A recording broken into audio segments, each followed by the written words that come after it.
ইমাম মুয়াজ্জিন খাদেমের জন্য একটা নীতিমালা চূড়ান্ত করে ফেলেছে। সারা দেশে মসজিদের খতিব, ইমাম ও মুয়াজ্জিনদের কর্মক্ষেত্রে সুরক্ষায় নীতিমালা প্রণয়ন করেছে সরকার। যারা সেবা দিয়ে যাচ্ছেন তাদের পাশে সবসময় কাজ করে যাচ্ছেন বলে মন্তব্য করেছেন ধর্ম উপদেষ্টা ডক্টর আফম খালিদ হোসেন।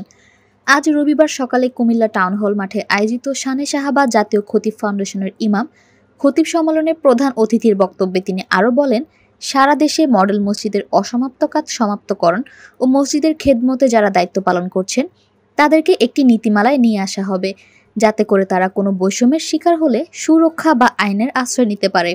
এছাড়া তিনি আরও বলেন, ঘোষিত সময়ে নির্বাচন অনুষ্ঠিত হবে। এতে নির্বাচন কমিশন যথাযথ উদ্যোগ গ্রহণ করেছেন। সুন্দর একটি নির্বাচন উপহার দিতে কাজ করে যাচ্ছে সরকার। এ সময় ইমাম খতিব সম্মেলনে আরও অনেকে উপস্থিত ছিলেন।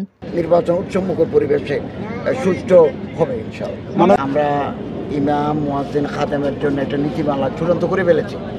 কেবল আরেকটা শুনানি করব, আরেকটা কর্মশালা করে, যাতে ওনারা যে সেবা দিচ্ছেন, আমি চাকরি শব্দটা ইউজ করব না, ওনারা যাতে একটা সুরক্ষা পান, আইনের আওতায় যাতে চলে, এরকম একটা নীতিমালা খুব বেশি দিন লাগবে না, 15-20 দিনের ভিতরে আমরা গেজেট করে ফেলছি। এবং মডেল মসজিদেরও 350 মডেল মসজিদ ওয়ার্কিং ফাংশনিং এগুলো আমরা করে ফেলব। এবং বাংলাদেশে আমরা 11-12 কোটি টাকা জাকাত সংগ্রহ করি ধনীদের কাছ থেকে। এটা খুব বড় অ্যামাউন্ট নয়।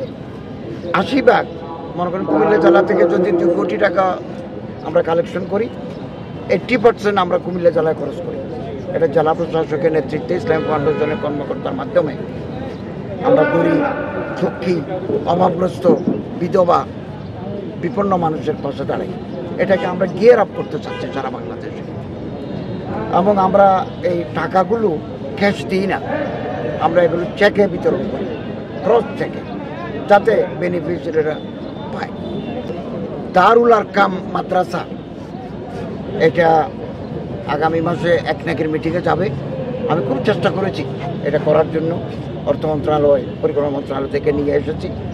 আগামী মাসে একনেক মিটিংয়ে গেলে, এটা পাস হয়ে গেলে আমরা দারুল আরকামের শিক্ষকদের বেতন আমরা ঠিকমতো দিতে পারব। নির্বাচন এগুলো তো আগে বহুবার আমরা বলেছি, নির্বাচন ঘোষিত সময়ে অত্যন্ত উৎসাহ উদ্দীপনার মাধ্যমে নির্বাচন অনুষ্ঠিত হবে ইনশাআল্লাহ। এবং প্রশাসন এবং ইসি ইলেকশন কমিশন কাজ করে যাচ্ছে। আমরা আশাবাদী নির্বাচন উৎসবমুখর পরিবেশে সুষ্ঠু হবে ইনশাআল্লাহ।